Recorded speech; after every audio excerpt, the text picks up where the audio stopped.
سلام دوستان، در خدمتتون هستم با آموزش یک مدل زیبا. اسم این مدل جارویی هستش که قسمت بالاش یک فندقی هم داره.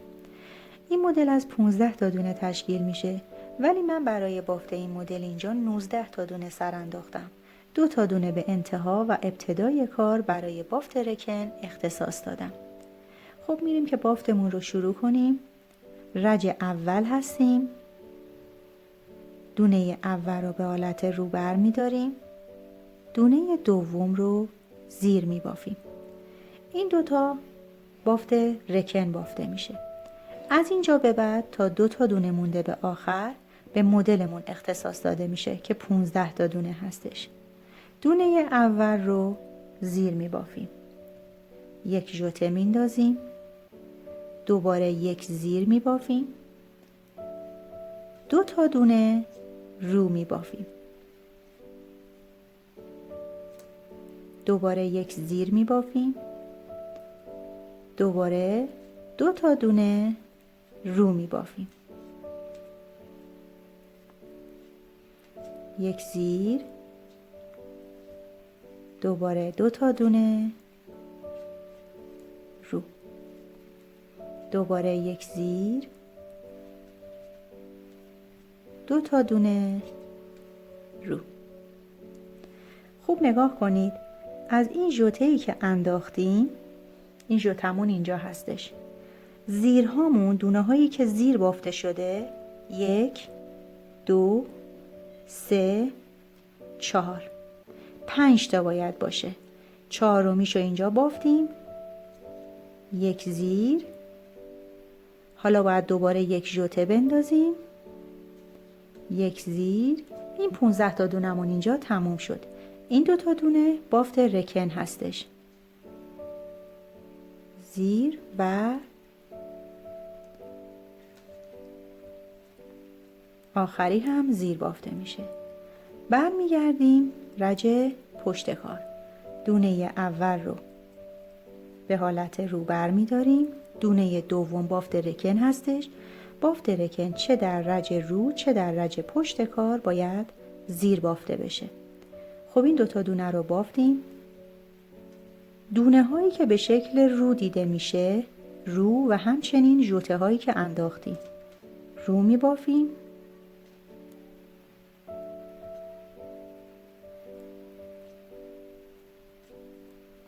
دونه هایی که به شکل زیر دیده میشه، زیر می بافیم.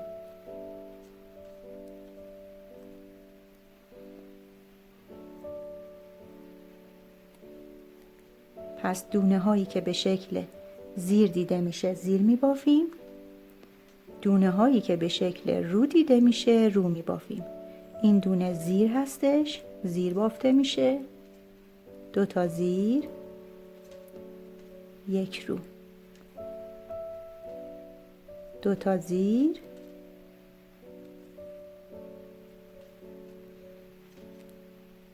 یک رو. خب این دونه ژوتمون هستش. این رو هم رو می بافیم. دونه بعدیش رو.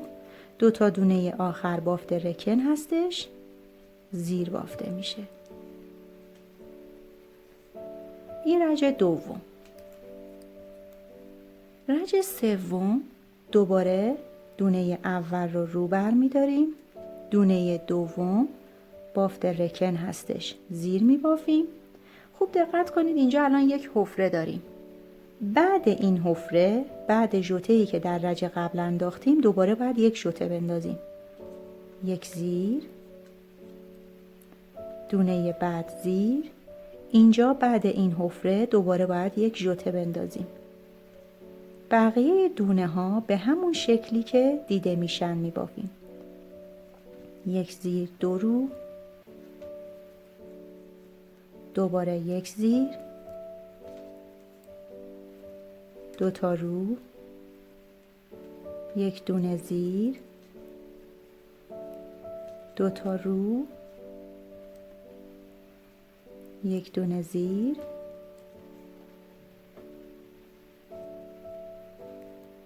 2 تا رو. یک زیر. خب این آخرین زیری هستش که بافتیم و یک ژوته هم اینجا در رج قبل انداخته بودیم. پس اینجا باید یک ژوته بندازیم، دونه بعد زیر، دوباره زیر، دو تا دونه آخرم که بافت رکن هستش زیر بافته میشه. برمیگردیم رج پشت کار. رج پشت کار دوباره به همون ترتیبی که گفتم دونه اول رو برمیداریم، دونه دوم مربوط به بافت رکنه زیر بافته میشه، دونه هایی که رو دیده میشه به اضافه ژوته ها رو میبافیم، دونه هایی که زیر دیده میشه زیر میبافیم. یک رو، دو تا زیر، یک دونه رو، دو تا دونه زیر، یک دونه رو، دو تا دونه زیر، یک رو. خب این ژوته‌ای هستش که تو رج قبل انداختیم، این رو هم رو میبافیم، دونه بعد رو، دوباره یه دونه رو میبافیم، دو تا دونه آخر مربوط به بافت رکن هستش زیر میبافیم. برمیگردیم رج روی بافت. دونه اول رو به حالت رو برمیداریم، دونه دوم زیر. دوباره نگاه کنید اینجا الان تا الان دو تا حفره افتاده، یک زیر، دو زیر، سه تا دونه زیر. دوباره اینجا بعد این حفره یک ژوته باید بندازیم، یک دونه زیرمون رو میبافیم، دو تا دونه رو، یک زیر، دو تا دونه رو، یک زیر، دو تا دونه رو، یک زیر، دو تا دونه رو. آخرین دونه زیرمون هستش. خب دوباره اینجا یک ژوته باید بندازیم، یک، دو، سومین ژوته‌ای هستش که داریم میندازیم. زیر، زیر بافته میشه بقیه دونه ها. این دوتا هم که مربوط به بافت رکن هستش زیر بافته میشه. رج پشت کار به همین ترتیبی که بهتون گفتم. خب دوباره رج روی بافت هستیم. تا اینجا نگاه کنید، یک، دو، سه تا حفره داریم. دونه اول رو به حالت رو برمی داریم، دونه دوم بافت رکن هستش زیر بافته میشه، یک دونه زیر، دو، سه، چهار. نگاه کنید بعد این حفره اینجا الان دوباره باید یه دونه ژوته بندازیم، یک زیر و دوباره دو تا دونه رو، یک زیر، دو تا دونه رو، یک دونه زیر، دو تا دونه رو. به همین ترتیب تا دونه آخری که زیر بافته میشه، این آخرین دونه هستش که زیر بافته میشه. دوباره بعد این یک ژوته میندازیم، بقیه دونه ها تا دونه آخر زیر بافته میشه. رج پشت کار هم به همون ترتیبی که تو رج‌های قبل بهتون گفتم. خب دوستان، رج روی بافت هستیم. تا اینجا نگاه کنید، یک، دو، سه، چهار تا حفره داریم، یعنی 4 تا ژوته انداختیم. ژوته پنجم باید دونه هامون رو هم کم کنیم. دونه اول رو به حالت رو برمی داریم، یک دونه بافت رکن رو زیر می بافیم. تا اینجا 5 تا دونه داریم، تا این حفره آخری که داریم.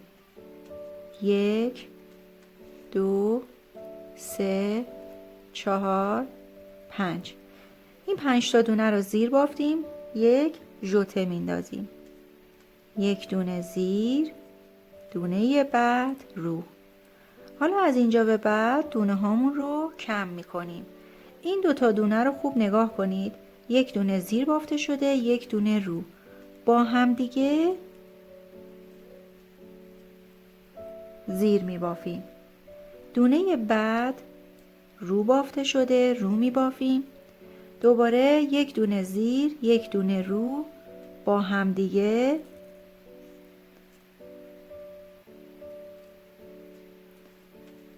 زیر میبافیم.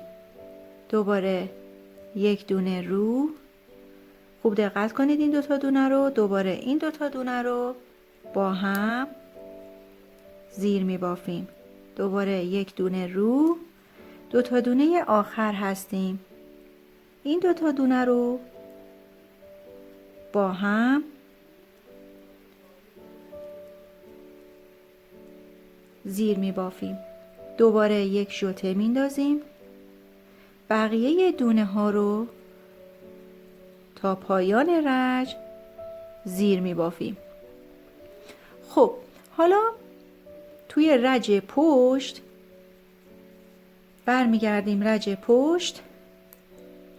پشت دونه اول رو به حالت رو برداشتیم، دونه دوم بافت رکن، دونه هایی که رو بافته شده رو، و همچنین دونه‌ای که ژوته انداختیم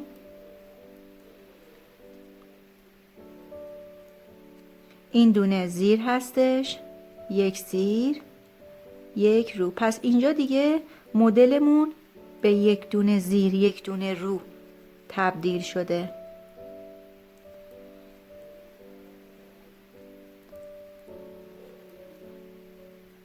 دونه ژوته رو، بقیه دونه ها تا 2 تا دونه مونده به آخر رو بافته میشه، 2 تا دونه بافت رکن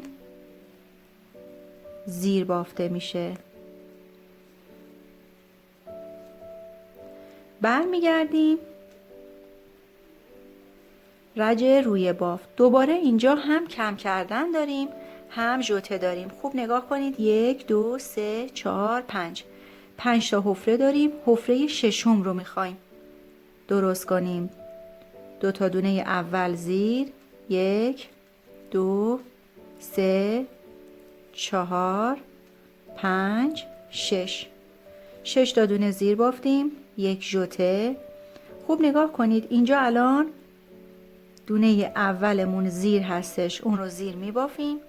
2 تا دونه بعد رو دوباره با هم مثل رج قبل با هم زیر میبافیم. دوباره این 2 تا دونه رو با هم زیر میبافیم و دوباره این 2 تا دونه رو با هم زیر میبافیم. دوباره 2 تا دونه مونده به آخر بافتمون قبل ژوتمون. این 2 تا دونه رو هم زیر میبافیم، یک ژوته میندازیم، بقیه دونه ها تا پایان رج زیر بافته میشه.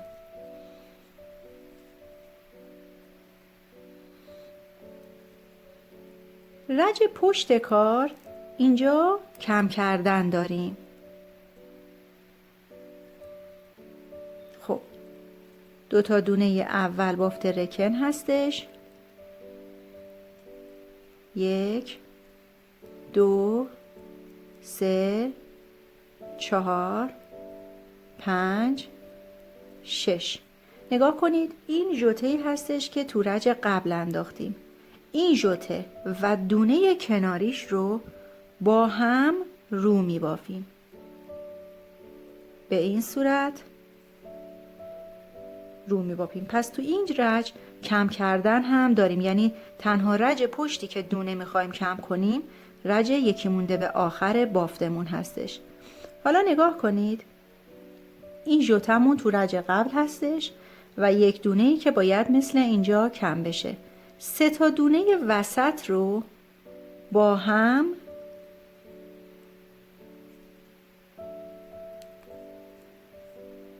رو میبافیم. خب حالا برای اینکه این دونه رو راحت با این دونه بتونید رو ببافید، مجبورید که جهتش رو عوض کنید. این برای اینه که راحت بتونیم رو ببافیم. پس دونه‌ای که ژوته هستش و دونه قبلیش رو با هم رو میبافیم. بقیه دونه ها هم به همون ترتیبی که تو رجهای قبل بود رو بافته میشه، بجز 2 تا دونه بافت رکن که زیر میبافیم. خب رج رو هستیم. دوباره دونه اول رو به حالت رو بر می داریم. اینجا دیگه باید بافت فندقیمون رو تشکیل بدیم. دونه بعد زیر، ژوته هم دیگه توی این رج نداریم. 1 2 3 4 5 6 تا دونه زیر بافتیم. خوب نگاه کنید، این 3 تا دونه وسط مدلمون هستش. 1 2 3. بدون اینکه اولا که نخ پشت کار هستش، بدون اینکه ببافیم این دونه رو انتقال میدیم روی این میل. دوباره بدون اینکه ببافیم این دونه رو هم انتقال میدیم روی این میل. حالا نگاه کنید، با قلاب از داخل این دونه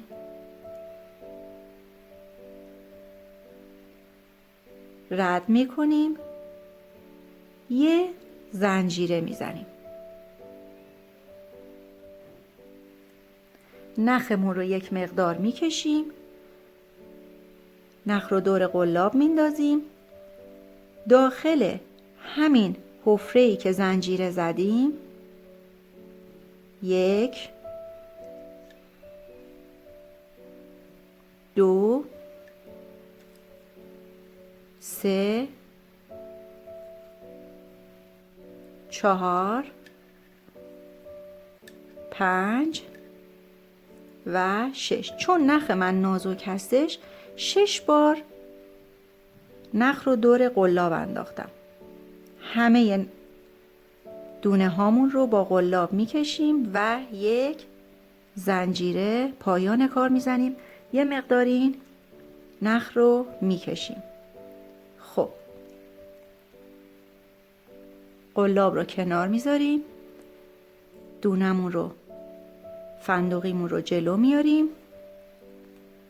این دونه‌ای که روی میل داریم روی میل سمت چپ بر میگردونیم.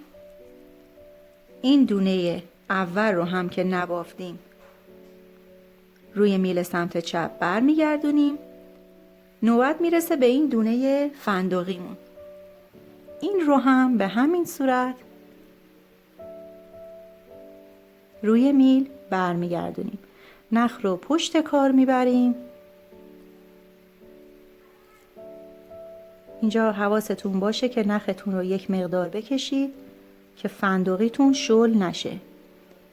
این 2 تا دونه رو با هم خوب دقت کنید، دونه اول و دونه پشتیش رو با هم دیگه زیر می بافیم.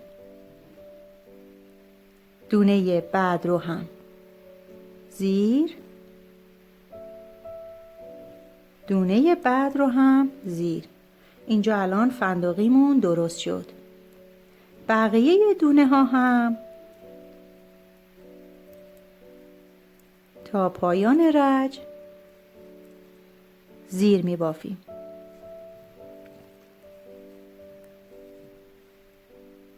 رج پشت کار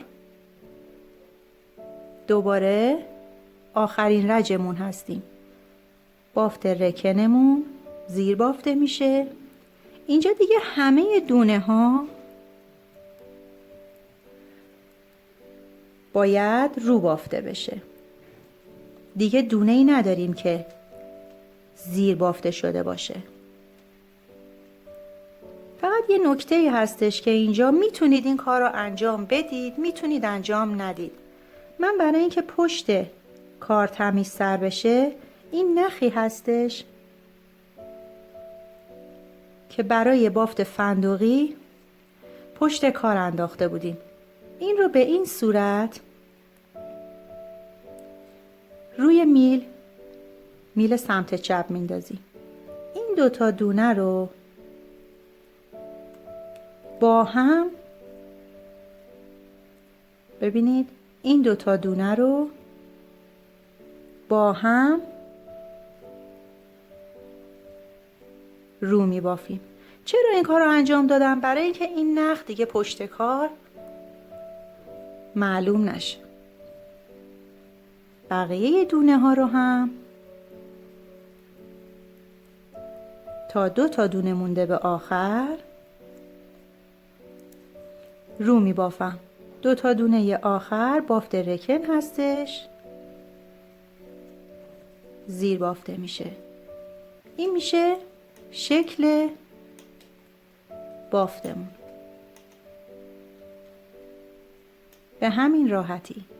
امیدوارم که ببافید و لذت ببرید. لایک و کامنت فراموش نشه. ممنون از همراهیتون.